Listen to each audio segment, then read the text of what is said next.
If you're a babe like myself who is really wanting to embody that effortless beauty essence, honey, this video is for you. And my goal is by the end of this video, I want you and I to understand that getting that effortless beauty is literally just like it says. It's a seemingly effortless process. What is it about the old money aesthetic that just really gives off effortless beauty? Like, what is it about that particular woman that she can get away with doing the bare minimum, but yet it's like she automatically gives off maximum results? Overall, the whole entire feel of the makeup, the personal style, the hair, it screams minimal.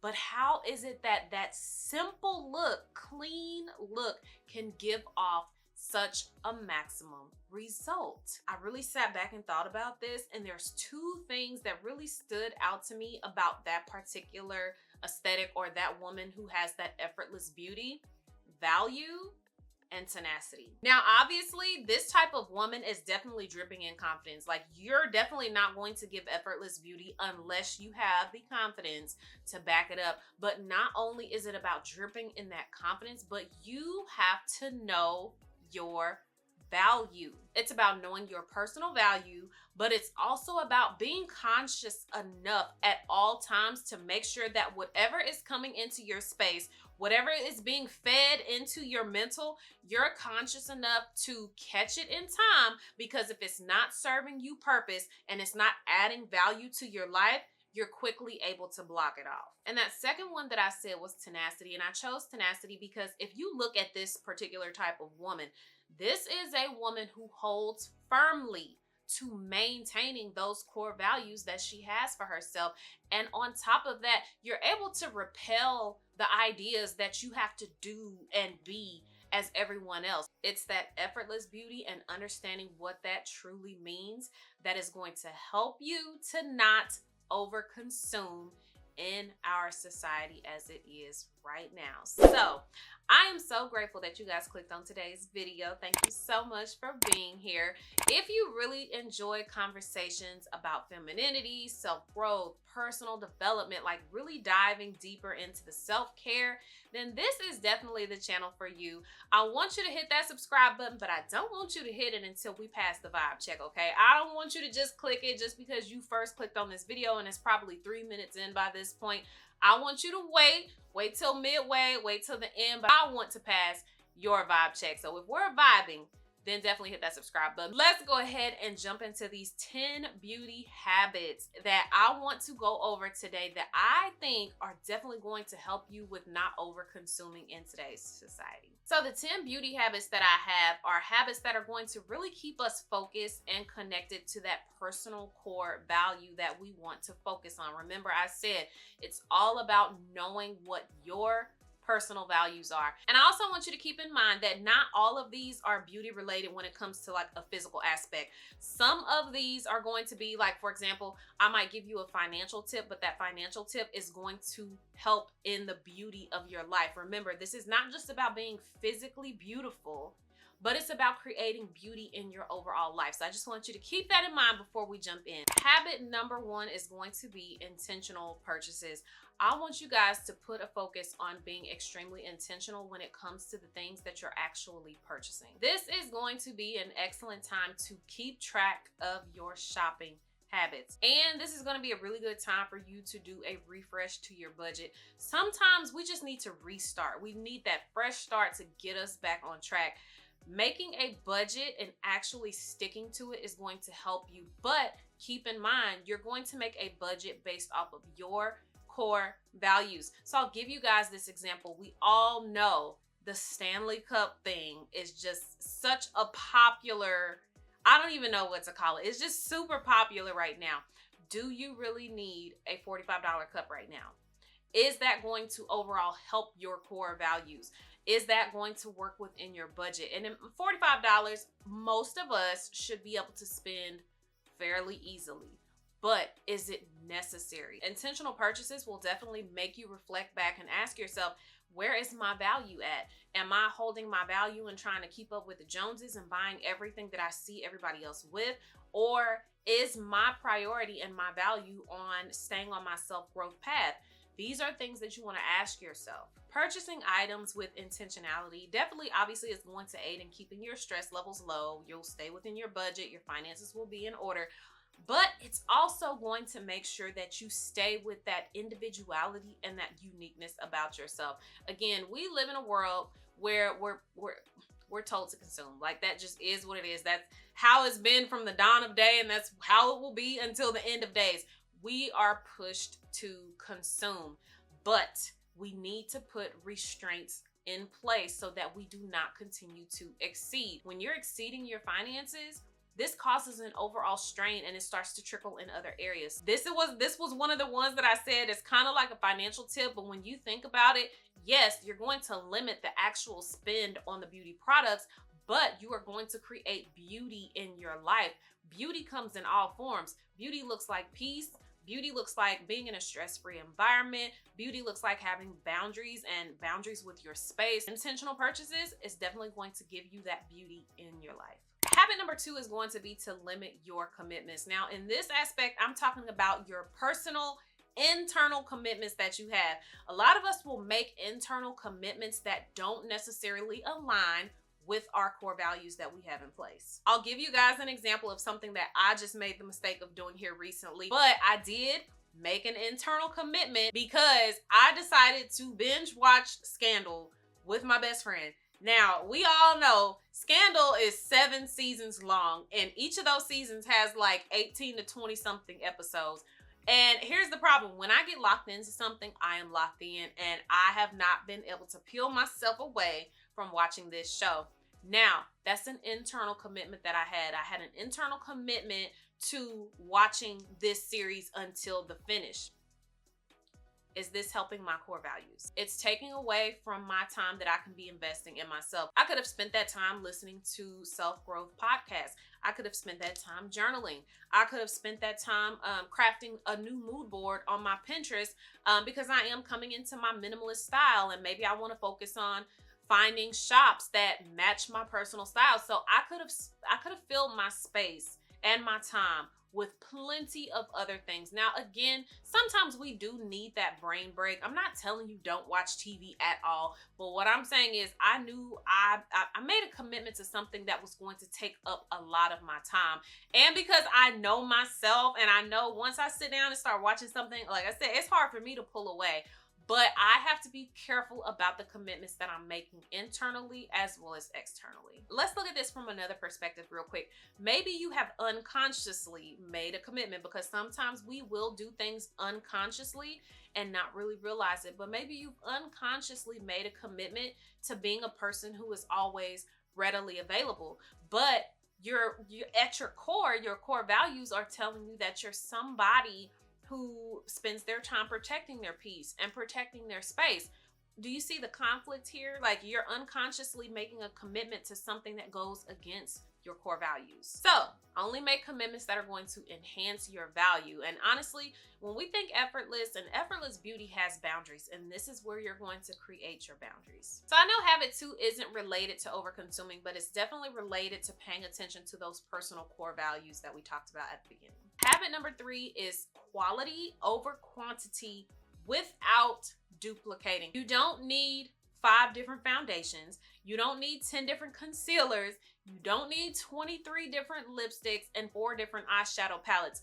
Just like you don't need 7 different body washes at a time and $40 body butter that's going to run out in 2 weeks. Now, if you found a $40 body butter and you're just like, oh my gosh, this is the holy grail and it does so well for my skin type, then hey, go ahead and do you.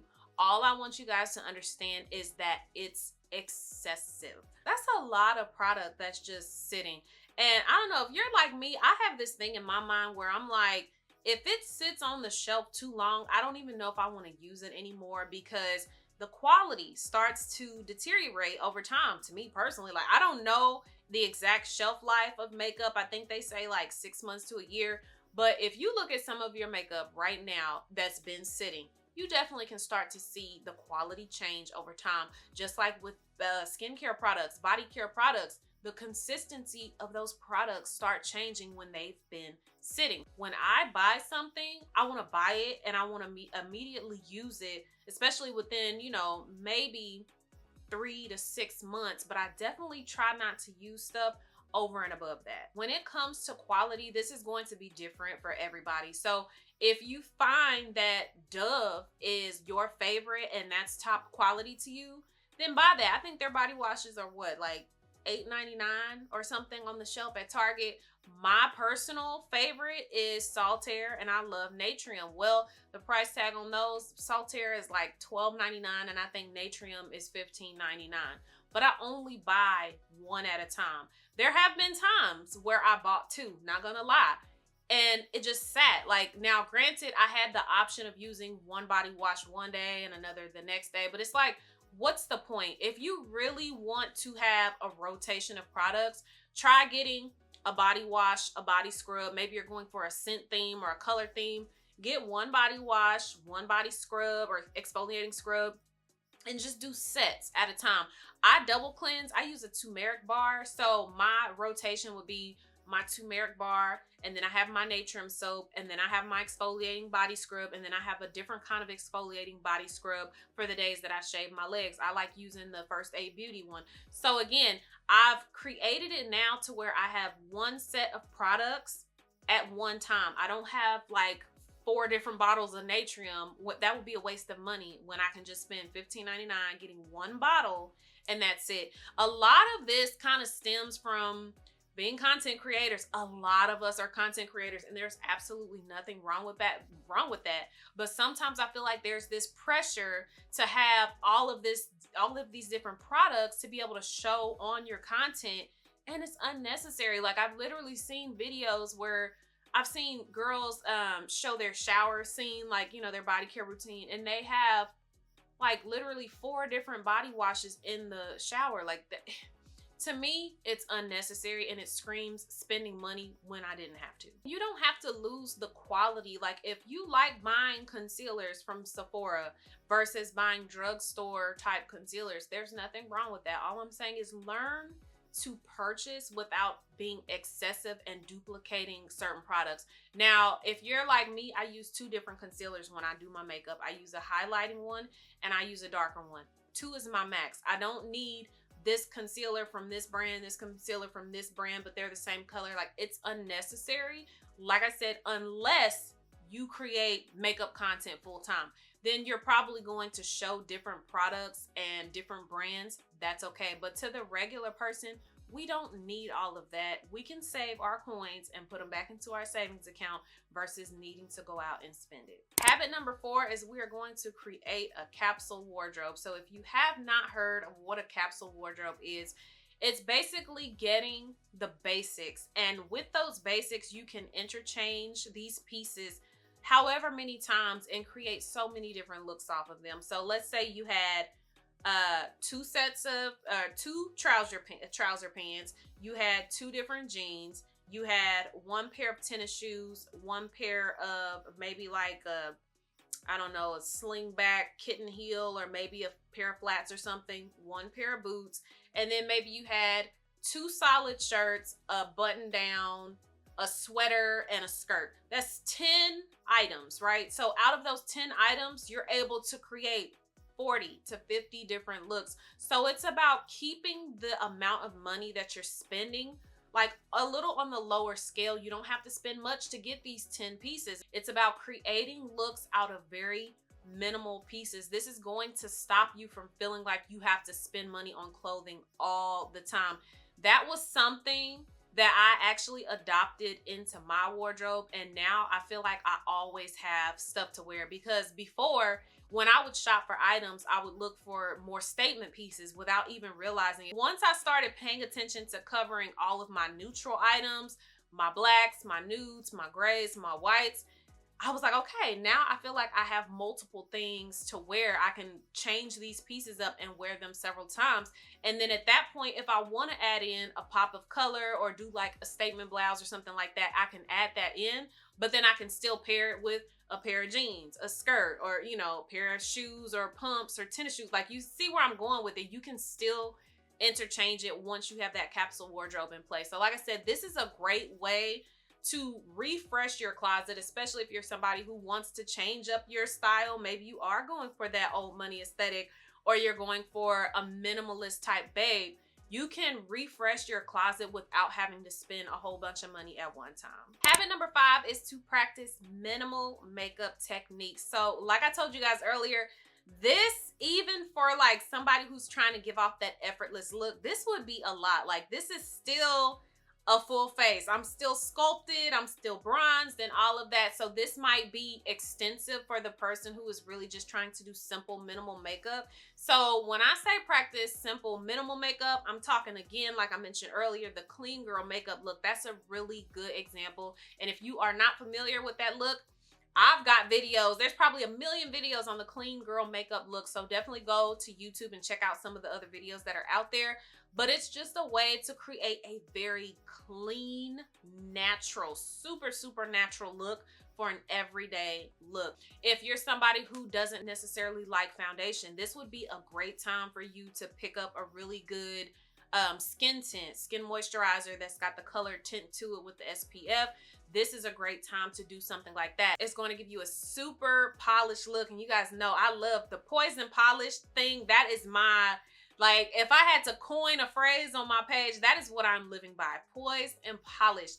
This is going to be a great way to give you that overall poised and polished look. And practicing minimalist makeup techniques is going to what? It's going to help you save money. It's going to decrease the amount of products that you use. For this face, I probably used, I'd say anywhere from 10 to 15 products. I didn't count, but if I had to guess, I would probably say I have on 10 to 15 different products.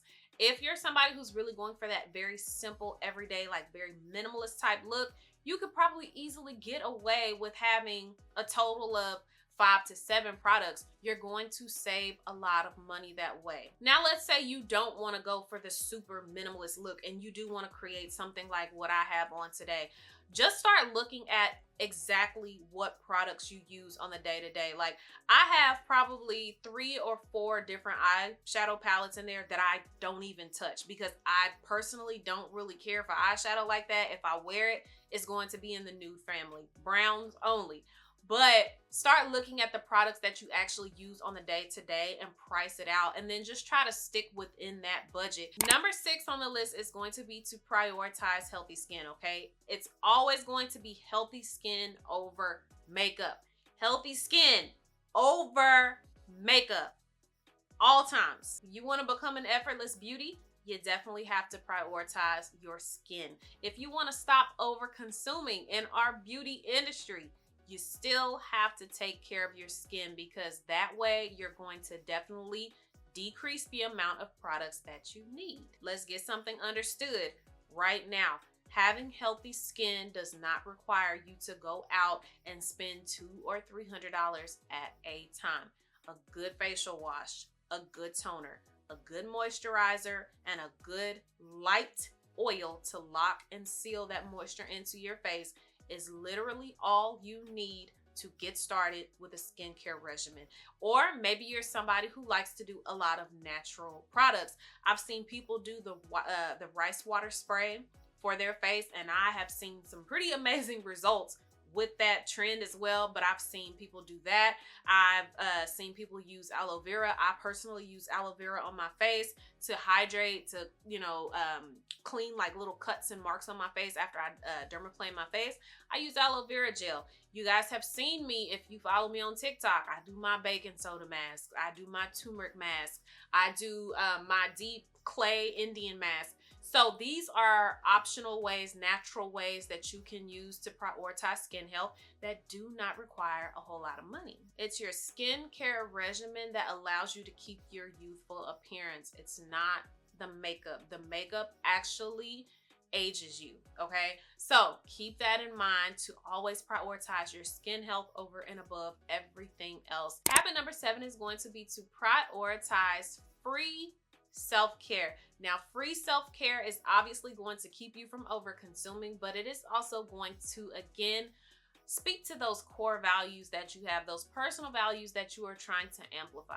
We already associated confidence to the effortless beauty, but one thing the effortless beauty also has is the ability to make decisions. Part of free self-care is sleep. You guys need to get sleep because there have been studies that have been shown that when you are sleep deprived, it affects your ability to make decisions. So it's going to help that value again. Prioritizing sleep, that is absolute free self-care, and you can do it at any moment of the day. But when you're prioritizing getting proper rest, you're able to function a lot better and you're able to make clear decisions for yourself. And I mean, let's be honest, you're not going to give off effortless beauty if you're walking around with huge bags under your eyes. And then you're also not going to look like that effortless beauty if you can't even make decisions for yourself, or you make rash decisions that impact your finances. Proper hydration, exercise, stretching, sleep, meditation, all completely free. Free self-care is not only going to keep you balanced, but again, it's going to keep you focused, hyper-focused at that, on those personal core values that you have. So habit number 8 is going to be to avoid trends and just stick to the essentials. When you are on social media, you really have to have some willpower. And the reason you do is because there are viral videos everywhere saying, oh, this product is the next best thing. Ooh, that's a tongue twister. Next best thing. You need to hurry up and go buy it. One that I've seen here recently is the Korean skincare mask. Like, you sleep with it overnight and it looks like a porcelain face when you wake up, and then you peel it off in the morning. Oh my God, I've seen so many people talk about that product. And honestly, I don't think a lot of people even researched it. They just saw what it did for one person and then they bought it. And that's the problem that we have today when it comes to overconsuming. We're not researching this stuff for ourselves. We're just going based off of, oh, it's a viral video and they said, and it hit 4 or 5 million. Oh, I'm going to try it. That's not research. That's not telling you whether or not it's really going to work for your skincare type, if it's a skincare related product, which this one in particular was. But again, you have to have willpower when you're on social media. If you don't have willpower, you need to stay away, probably completely, because you don't want to feel pressured into buying something that is completely unnecessary. So habit number 9 is going to be to implement a no buy period. So this is going to be kind of similar to what I said on habit number 1 with intentional purchases or intentional shopping. This is going to allow you to reset your consumption habits. I'm guilty, okay? I'm guilty of buying something and then losing interest within a week. Like, I literally did that with the car that I have right now. I just begged and begged. Oh my gosh, I gotta have a truck. I gotta have a truck. I bought the truck and literally got in a car accident 2 weeks later. And after I had that car accident, I was like, I don't even want it anymore. Like, I still have it today. But I'm just saying, I'm guilty of losing the appreciation that I have for items. So when you go through a no buy period, it's definitely going to reset that gratitude in your life. Become grateful for the things that you actually have right now before you start acquiring more and more and more, because a lot of the times we're just buying, and like I said, we're losing interest. So we don't even care that we have the items anymore. We don't take care of them like we initially did. So this is just a great way to, again, recenter that gratitude and bring it back into your life. So obviously it's going to keep you from spending, but this is actually a really great way to reset that value, or to look deeper into your values that you have personally. Because sit and ask yourself, where does your value lie? Again, like I said on the first one, are you attaching your value to more in-depth characteristics that you can gain about yourself? Or is your value placed on tangible items that can lose appreciation and that lose value over 2-3 weeks time frame when you're bored with it? Like, this is a great way to kind of look at where your values are in your life right now. And if you're anything like me, honey, the finances are gonna grow, okay? We are putting claims on growing those finances, but this is a great way to keep you grounded. This is a great way to remind you again where those values are. So even when you do come into more finances and you have a little bit more wiggle room and you can spend a little bit more freely, you can still spend with that intentionality that you've now created into your life. You can ask yourself, does this purchase make sense? You can ask yourself, am I buying this for me, or am I buying it because everybody else has it? And habit number 10, which is last on the list today, is to keep a beauty journal to make reflections about this process so you can see what's working and what's not working. Again, this is a beauty journal that is not centered solely around physical beauty. This is creating more beauty into your life. So anything that you've changed specifically regarding creating that beauty in your life or physical beauty, I want you to track it specifically in this journal if you feel like it. If you don't necessarily have the time to journal and you're already doing like regular everyday 5-minute journaling, then maybe implement 2 of these habits for 1 month straight. And then at the end of that 30 days, I want you to go back, look at your finances, see if you saved some money that month. See if you were able to cut down expenses in certain areas over other areas. Maybe you decreased your monthly allowance by $100, $200. Like, that's a win. You can put that money away and put it towards something else that you want to do creatively, or something else that you want to invest into. Just look at the overall big picture and see what you were able to save. I told you guys at the beginning of the video that we would recognize by the end how easy it is to become an effortless beauty. It literally is exactly what it says. It's effortless. If you start living your life effortlessly, you're not trying to show up and have more than the next person over here. You're not intentionally trying to show up and have more perfumes than this girl, or you're trying to have more bath products than this girl. You're going to create so much more peace in your life. You're going to actually live your life with that individuality about yourself, with that uniqueness about yourself, because you're not trying to show up and outdo everybody else. That is the goal. Keep it effortless, keep it minimum, keep it just simple. It's simple. Well, that is all that I have for you guys today. I really hope you enjoyed this video, and I do hope that you were able to see how incredibly easy it is to give off that effortless beauty essence. Again, we pinpointed that a woman who has that effortless beauty about herself, she knows where her value is, and she has tenacity about herself. These are things that are going to help you truly embody that effortless beauty essence, but it's also going to keep you from over consuming and feeling like you have to keep up with the rest of the world. You are in a world all by yourself, and it's nothing short of beautiful. So anyway, thank you guys so much again, and I will catch you guys on my next video. Until next time, bye my love.